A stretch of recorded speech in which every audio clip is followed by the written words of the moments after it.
When injustice is not addressed timely, it will soon be adopted by its proponents as a modus operandi. And you know, when that happens, you know the consequences already.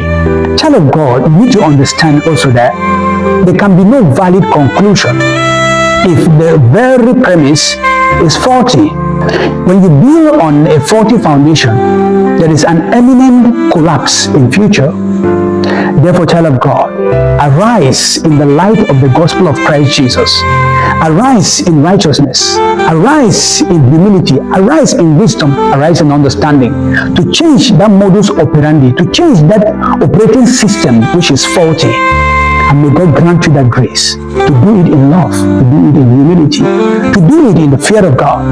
And when you do, may the Lord himself bless you abundantly in the mighty name of Jesus. Hallelujah. God bless you. Remember, Jesus loves you. Shalom.